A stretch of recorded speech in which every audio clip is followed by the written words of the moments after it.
And we're back in this morning.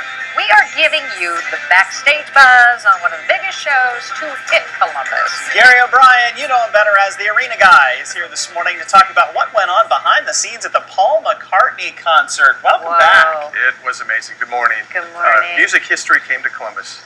It was Literally, yeah. 73 years old, and we've got footage of him arriving at Nationwide Arena, and fans were out there for hours just trying to catch a glimpse. It was like Beatlemania at 73, like 50-some years later.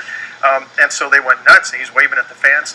He got to the arena, he got out of his vehicle, went straight inside the arena to perform a sound check for VIPs who spent a ton of money. And usually sound checks are 2, 3, 4 songs. Right. He did an hour and a half. Really? Took a break, eat, all that stuff, did his regular show, 3 hours of totally different songs. I heard I missed the show of the He lifetime. must love Wow. what he does. He must, because, and imagine the catalog to be able to do 4.5 hours without repeating a song. Absolutely crazy. And you know, he doesn't really like a lot of publicity on his time with the Beatles. He likes his solo stuff, yet I'd say about 75% of his set were Beatles songs. So the crowd went nuts. They It was went nuts, absolutely I'm sure. awesome. He had famous fans there. Def Leppard was in a suite. Nate Roos, who's the lead singer of a group called Fun, they were up there. We had Def Leppard at the Shot the next night, and so they went into a few lines of Yesterday, and then he just went on and on talking about how incredible McCartney was and how jealous he was that he could do 3 hours. Well, you know, they did like an hour and a half or so, and it was great, but McCartney is just one of a kind. He is. He's a strict vegetarian.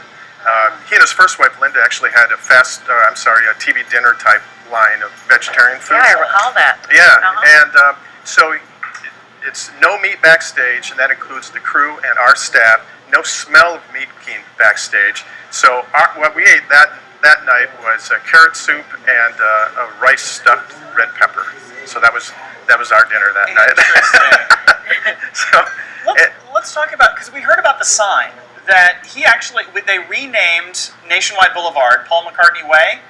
yes, McCartney Boulevard, here. We worked with the city to honor McCartney, and this is a replica, because I was telling you before we went on the air that we've got the actual sign in our office. McCartney was so impressed by this sign that he asked to have it in his archives, so we're sending it to London. Oh, cool. And but this is the size that I thought it would be. It's actually about 5 feet long and about 1.5 feet wide. It weighs so much it's going to cost several $100s to send it to London. Without a doubt. But we're thrilled to be able to do that. Weird question, I won't get off on a path, but what do you have to do in order to, suddenly all the Google Maps change everything. Well, it's an honorary sign, so it's purple, as you see here. That doesn't it's throw purple. people And so off. it's still actually legitimately still Nationwide Boulevard. It's still up there, but this is underneath in an honorary fashion. It was up for 3 days. Gotcha. So that was that. Now I want to mention one other thing. Pete Scalia was sitting in front of me. Yes, I heard. And we may have some footage coming up here too. Uh-oh. Live and Let Die.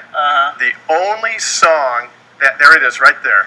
I took this footage myself, and Yes. he was sitting in front of me.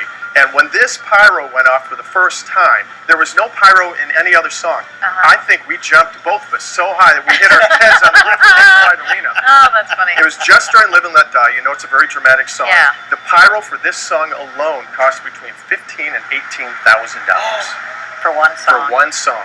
One song, Incredible. one show.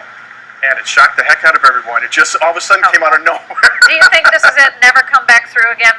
No, there's a chance. McCartney is 73, but he's 73 going on 40. Yeah, right. And there's Who no knows? sign of him ending his That's touring, and he awesome. loves Columbus. He's been there 3 times. Excellent. We might get him again. We have a quick announce. You have a couple shows coming up.